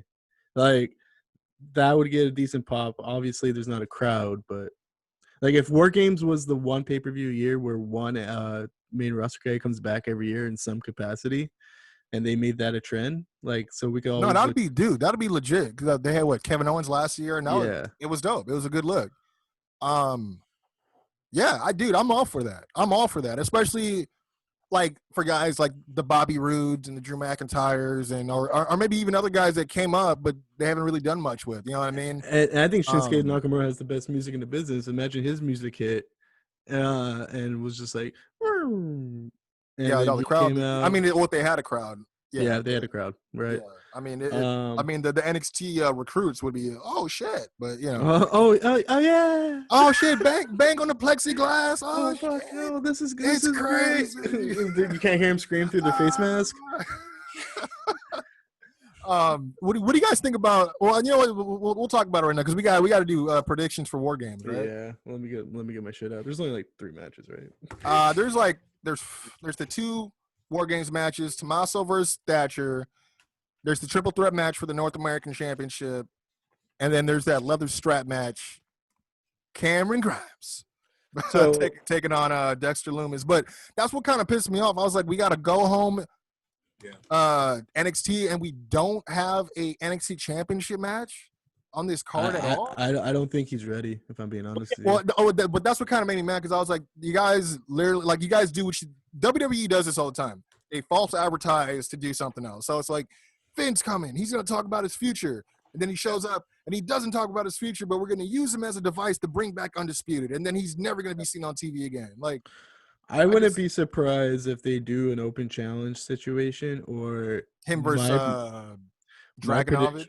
My prediction is actually going to be that either they're waiting, they're going to let Finn be champion until they can have a crowd in Ireland. They do champion versus champion with Walter, or they let Finn drop the belt and then he goes against Walter for the UK championship. Whatever happens, so he can just stay home and with his parents. But I picture. I think Karrion Kross is coming back this week. They either set up a Finn Balor match or beat up Finn Balor, or there's an open challenge and wins the title back this weekend. That's the only thing is, like, with today being Saturday and there's no show. I mean, obviously they use a lot of like the social media to announce shit, but it's like I don't see them pulling out a championship match the day before, especially with no build. Like, I don't know. Well, they haven't had builds, so this is the perfect time to do an open challenge if they wanted to. But if I had to put money on it, you're right. The only build they've had is just the War Games stuff, which is actually the build for the War Games match has been pretty good. I've been digging the promos and the vignettes and shit. Can I tell you something? I think it's totally fucking Pat Mack, right? I'm saying. I don't. Okay. This is a hot take right now because. Oh, I don't even know what Baca's saying. I just said it because I knew he was in a pot. hey, CM Punk actually likes Pat Mack, so hey, that's co-sign. Yeah, that's true. I know how much Baca loves CM Punk. The best promo guy in NXT, man. Okay, let me put this out there to you guys, and I know Adam Cole's better than Pat McAfee. I think everyone in Undisputed Bear is better than Pat Mack. No, definitely not Roderick. Oh yeah, okay. Sorry, Roddy. Even Bobby. Bobby always gets his little 2 cents in every promo. He's great. I'm going to throw this out there to you guys, and I'm just going to be real about it. The way the War Games match is structured, who gives a shit who wins the ladder match going into War Games? Was it always a ladder match? They did it last year too, I believe. It was? Okay, because that's why I was because I was thinking on the go home before War Games, why would you put these 2 women in a ladder match that's going to, like, no doubt have them banged up, and then they got to have a War Games match 3 days later or 4 days later? And then I'm going to throw this out there to you. Unless there was eliminations or a pinfall that can happen before everyone gets in the ring, and then you actually do it one year where maybe before even like Adam Cole gets in the ring last, or you have to strategize like, no, we got to put Adam Cole in there first because we can't have fucking Bobby Fish in there or he'll get pinned. Like, that would make War Games more interesting to me and make the ladder match more important. But the fact that a pinfall can't happen until everybody's in the match anyways, who gives a fuck about the advantage in kayfabe? Because I understand, although in kayfabe everyone gets beat up a little bit longer because there's I was just about to say the match goes on for another 20 minutes. Like, because you still have to wait for everyone to get in the match before it even matters anyways. Yeah. So I get, like, just for to keep people popping in and saying like, oh, I really want to see a good ladder match because I'm a wrestling fan and I love wrestling. Dope, but in kayfabe or whatever, I'm trying to watch for the storyline purpose. I don't give a flying fuck who wins the ladder matches going into it. No, it's true because I get the advantage concept of being able to be the first person to have another person come out on your team. But again, if you have to wait for all the other 5 people to come in the ring after that before it even matters, it doesn't. I mean, then again, if you just have if I'm smart, and I am, and I got, Doc's not here, but he'd be on my team, and I had you 3 gents with me on my War Game squad, and I got the advantage, and Baca comes out next, and we got the 2-on-1. I would think that both of us are going to be grabbing chairs and wearing the shit out of these guys, and then by the time to the point where, okay, now the next guy going to come out. Are you going to come in the ring? Because we got chairs. You know what I mean? Like, that's the only way. Like, it's not really – they're not doing it smart. And if they did it that way where we made it look like you're legitimately, quote-unquote, taking people out of the match, then cool. Like, if you're like, you take Bobby Fish out of the match, he's not getting up, you expect him to make the save at the end, but he's still not getting up, then that makes a lot of sense on the advantage thing. But in my opinion, if it just means in 20 minutes where everyone's going to be good, I'd rather have it be elimination, or like your team could lose on one pinfall, and when there's an advantage of the ring, you got to be safe. Like, you have people kicking out because there's two rings. When the clock comes down too, like, it's ticking down. There's 10 seconds left, and they're pinning Bobby Fish, and then he gets, and then you have to run down and make the save. It helps build the drama. Yeah. 100%. The way the War Games thing is set up, and the thing is, in my opinion, change the rules every year. Who gives a shit what the rules are? Just change them every year. I mean, like, it's a war zone in there, right? So it's like you could call one War Games elimination. You could call one War Games this. You could call like War Games sudden death. You could call it War Games whatever, or one team gets to be in there all at once with one person, and then every 5 minutes or so, a new person comes in from that guy's team. But it's a 4-on-1 situation to start the matchup. Like, you could change the rules, in my opinion, every year. In my opinion, War Games hasn't been around in the 90s, and even when they were around in the 90s, they changed the rules on it constantly. Yeah, they did. So in my opinion, and this is a more modern version, a more modern take on it anyway. So there's room to update some things. Yeah, like, you have in my opinion, I don't hate the match. I want to make that clear. I think the match is fun, but there's no stakes, in my opinion, outside of just everyone being annoyed at Pat McAfee. And I think, like, I wouldn't be surprised if that's the match, is these other three guys trying to protect Pat the entire time from getting his ass legit beat.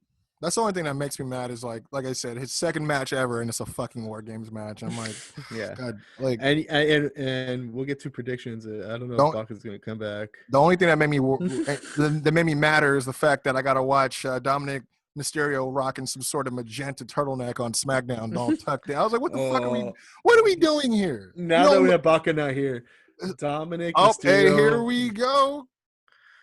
Dominic Mysterio is slowly becoming one of my least favorite wrestlers. Yes, we need. So you co-signed Dominic's magenta turtleneck on SmackDown, or what was up with that, man? Had to be designer, right? He wasn't looking tough when he was like, "You better back off." I was like, "Yo, I ain't scared of no dude in the magenta shirt, bro." You know what happened? I'm gonna be honest. I'm not feeling Dominic, and to be honest, he's now the third best wrestler in his group behind Buddy and Ray. And to be honest, Buddy's better than Ray. Like, Buddy Murphy, who's not even a Mysterio, is the best Mysterio right now. And in my opinion, that separation needs to end eventually. Like, I think Buddy Murphy needs to kind of just go off and do his own thing, even with his new girlfriend or whatever. Yeah, even if it's just them two, aside from being like, he doesn't need to be cornered by the Mysterio family. He doesn't.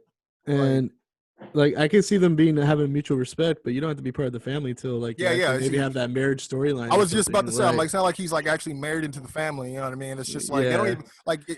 All right, calm down. This grown man's been dating your 19-year-old daughter for a few months. Yeah, they've been smashing around. They've been smashing for a couple weeks, and then, they just put a title on it. Calm down. Like, we don't even know where this is going. God. Hey, do you think Buddy Murphy's upset? This is the most airtime, most TV time he's got since his whole life, man. He'll do whatever they say.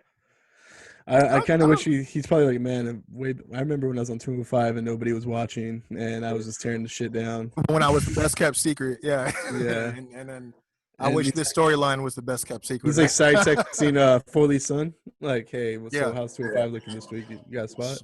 You guys cool? Yeah, have a nice Thanksgiving. Can we talk? Over here real quick? But hey, yeah, Nick, you gotta get. Hey, your son's not answering my texts. he's stopping him backstage at the Undertaker thing. Oh yeah, dude. He's like, dude. So what? You know what? That was actually interesting that they didn't. Mick Foley wasn't there, right? I thought he was. Was he there? Was Mick Foley there at Baca? Do you remember? For the No, never, man. oh, you know what? Maybe he I don't was think so. because he had the long Santa Claus beard. Mm-hmm. Probably, but still, I mean, bang bang. I don't know. Like I feel like when the WWE hits up Mick Foley, he's like, yeah, man, I'm already in Florida. You just let me know. I'm here with Noel. We're at Walt Disney right now, riding all the coasters. So yeah, just let me know. Please. I can't watch my daughter twerk anymore. I need. Please, I need to see Dewey. I need to work with Dewey. My son.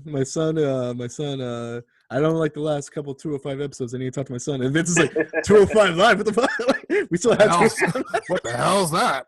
You're like, oh, the show that you decided to continue paying for production instead of just releasing. It's like you could have stopped producing a whole show, but he released a bunch. Same thing with Main Event.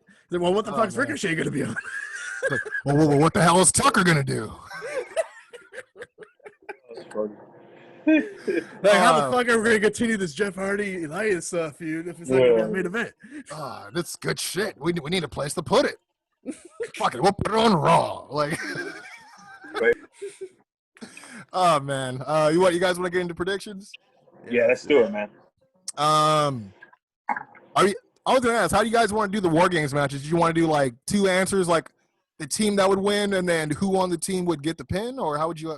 Because that's the thing. Is like, if it was elimination, like you said, it would have that kind of Soul Survivor / Survivor Series kind of feel to it, which is kind of cool. Okay. So I guess we could do a point for who's gonna win and a point for who's gonna get a pin. Or it doesn't matter. We could just do point for who's gonna win. We could just do. I think you just do a point for who's gonna. I think you just do a point for who's gonna win. There's only 4 matches, or is it 3? It's 5. 5. Okay. Oh, by the way, I have to let you guys know this. Did you know that Kevin Nash is starring in a movie about COVID already? Yeah. Who is Kevin Nash? COVID-19 invasion. The synopsis reads: Chinese bats invade America. It's up to Navy SEAL Team 6 to stop them. Like, what the What?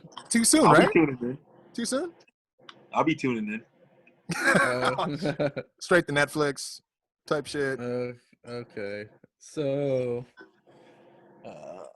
you think it's gonna start with a War Games match? I think it's smart for them to start and end with one. Yeah. So what's because they don't have any other bigger matches. That's what they usually do with the Rumbles too. They usually start with a Royal Rumble, have the matches, and then the Money in the Banks are like that too, right? Mostly. Yeah. Because that's what I was gonna say. Like, beside those 2 matches, there's not like a huge match. Like, there's only one other championship match on the card, which is crazy. So okay, let's do Timothy Thatcher versus Tommaso Ciampa. I'm gonna say Ciampa. Because I like what he's doing. I like the direction he's doing with the whole trying to clean up the locker room type thing. Because I'm interested to see after him who's next. You know what I mean? Clean up the swamp. Cleaning up the swamp. I want to see it. Okay, what about you, Baca? I'm doing the same thing, man. And we're doing confidence points because I'm putting all my. Oh, I forgot about that. On this, man. Because there's no way he's gonna lose, right? He's one. You're gonna do Ciampa with 5. Yeah. Ciampa with 5. He's one of the stars of NXT. How do you have him lose this? You know. I'm gonna probably go 2 confident. No, hold on, fuck. Oh yeah, 5 is the highest because there's only. Yeah, 5, so I'm doing 5 points for that. I'm gonna go. Hold on, I'm trying to look at the other matches.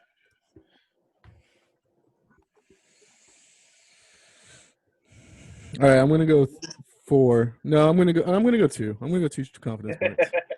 Who you going for? Tommaso Ciampa. Yeah. Let's see, Ciampa. I gotta figure out how many points. I'll do. You said 4.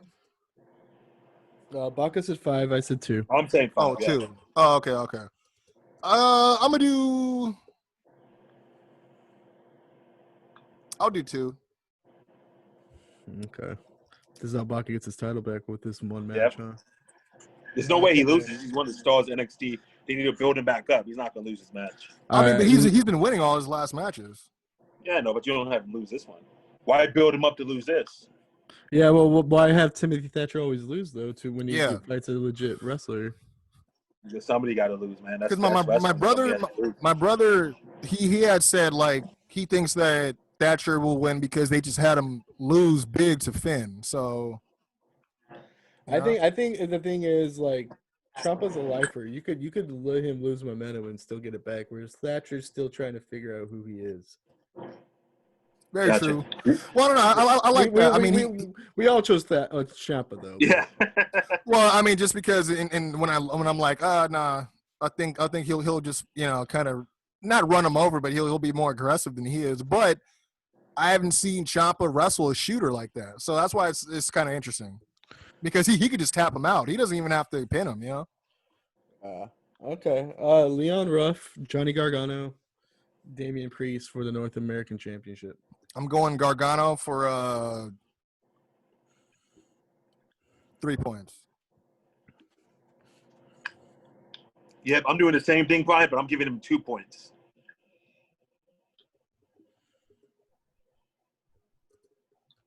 I'm gonna go Ruff, 3 points. Wow, look at you. I mean, This might be the one that separates you. WWE loves to keep a joke going, You said Ruff for 3? I kind of this is setting up for it to either be Priest or Gargano in my opinion, and then letting Ruff eventually just fade out. But I wouldn't be surprised if they do that on TV, so they could take a ratings shot at AEW and not do it on a pay-per-view. He looks like he belongs. Leon Ruff looks like he belongs in AEW. Yeah. Okay. Dexter Lumis versus Cameron Grimes. I'm going Cameron Grimes for.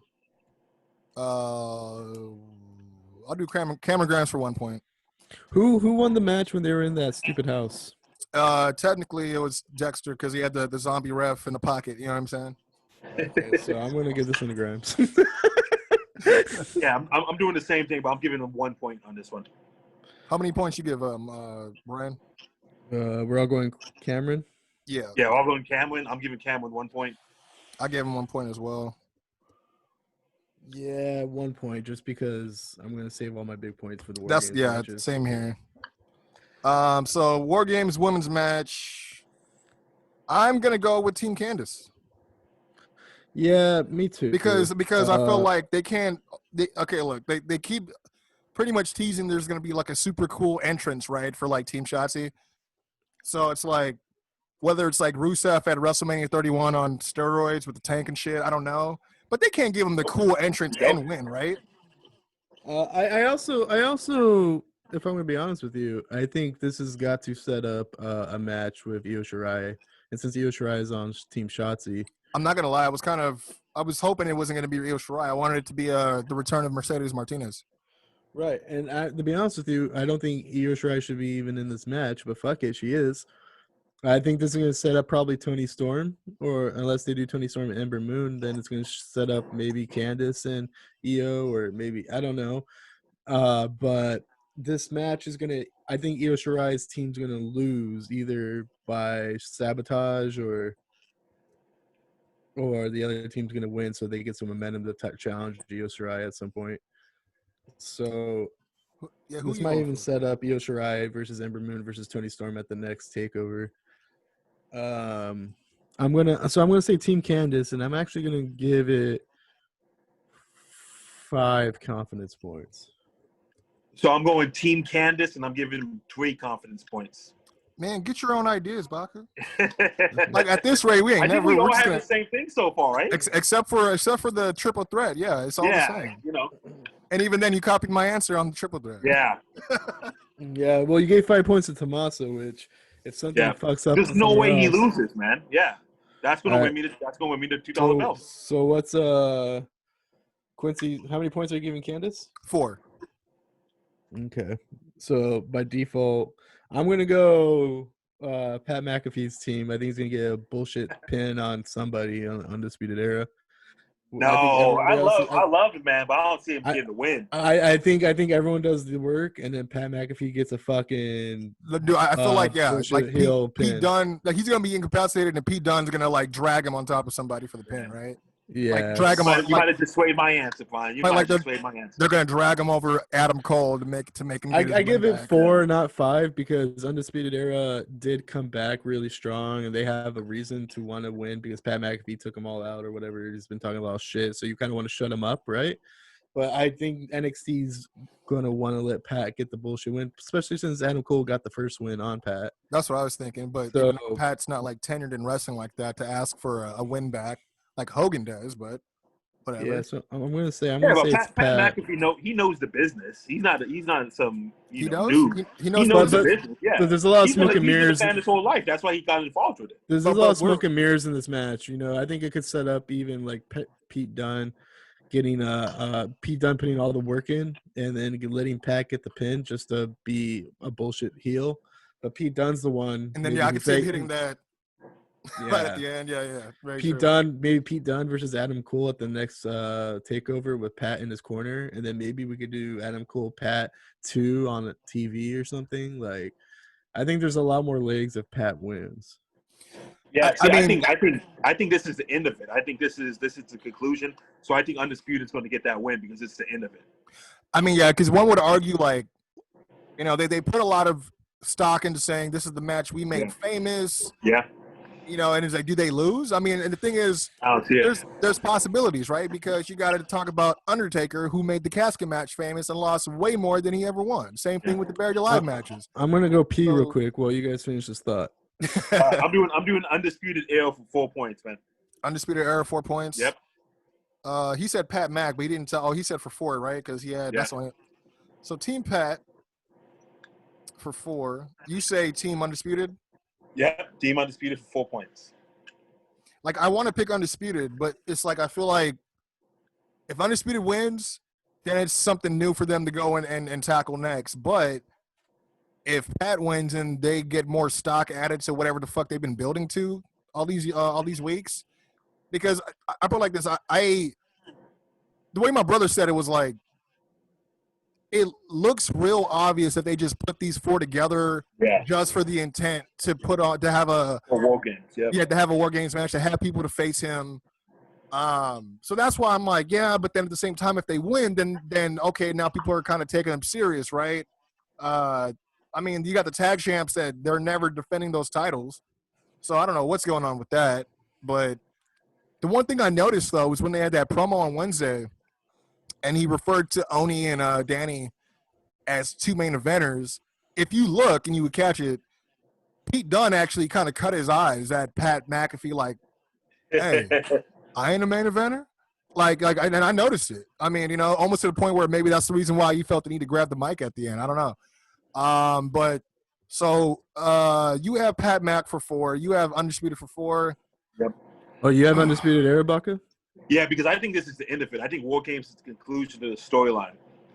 Okay, and you have 4. And I'm not going to have Pat McAfee get be the winner of this feud.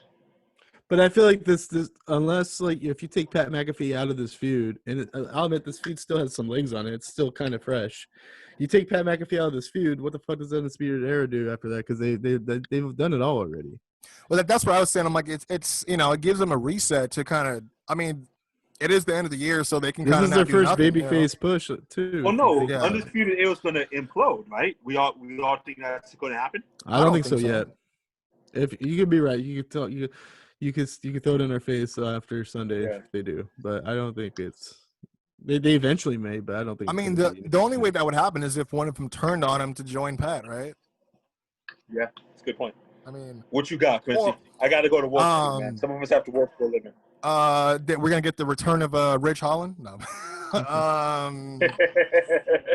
this is weird because I want to go Team Pat just for the fact that I think I don't like him, but in terms of trying to win this $2 belt, you know, that might be the way to go. You gotta do it, man. You gotta do what's best for business. I'm gonna go, and this is funny. This is the opposite of what I did on the Quincy Jones show. I'm gonna go Team Pat. A $2 belt's more important than that Quincy Jones. Yeah, you know, it's called heads for your bet. We're gonna do Team Pat 5 points. 5 points. So I might lose the belt because you know why? Like what else? What else is the bullshit shit? like what else is Pat McAfee gonna be jawing on about if they lose? Yeah. So that's what I got. And so yeah, I guess that's it. They only got 5 matches, unless we're right. Then we got to give an extra point to Brian if they do a surprise open challenge for the world title. I do think Karrion Kross comes back, and if he doesn't come back, he's coming back next Wednesday to start his feud with Finn. Yeah, I think he's coming back Wednesday. Would it be cool for him to come back? Yeah, I don't. Against who? I have no idea. We got to put this in perspective too. NXT used to be about Takeover being the best show, but now with that there's a ratings bullshit with AEW. They have to save some stuff for TV, and that might be something they save for TV. Also, anyone else want to tell me why the fuck WWE decided to air Tribute to the Troops the same day as War Games? Oh, because they're fucking I didn't stupid. know that. Yeah, it's on Fox. Yeah, they ran an ad for it. No, a real wrestling fan's not gonna watch Tribute to the Troops though. Let's just be real. No, but a real American is. So. So Jack Swagger.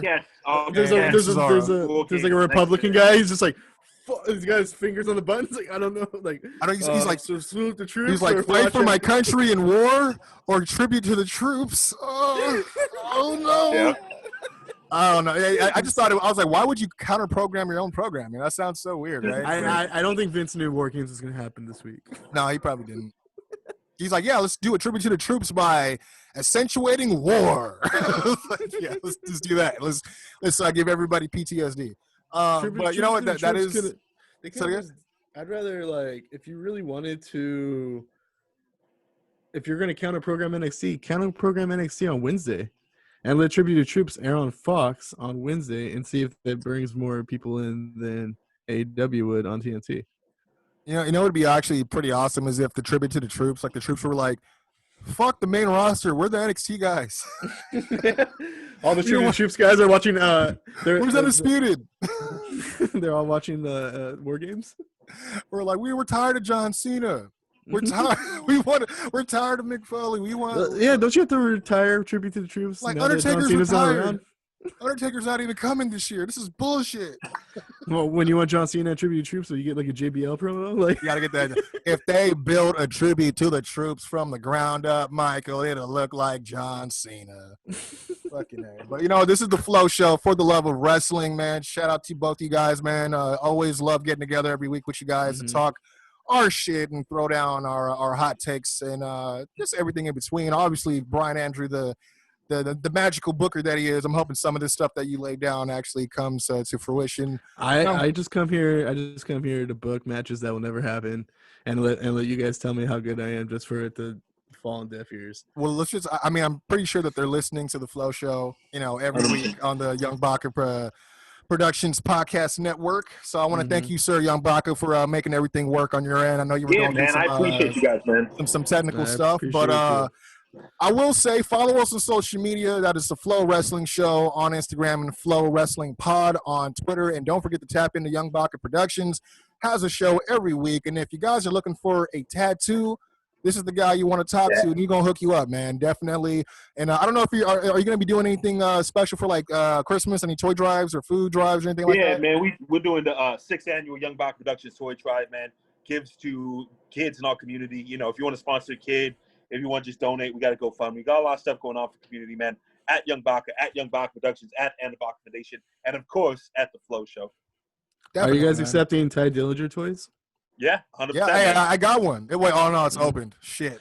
I don't have one. I was just wondering if you were gonna have one of your spicy takes. No. Listen, we take anything. Winners, losers, we take it all. So WBE 2K20, sweet. Yeah. Cool. Yep. Awesome. This has been the Flow Show for the love of wrestling. We out. Peace.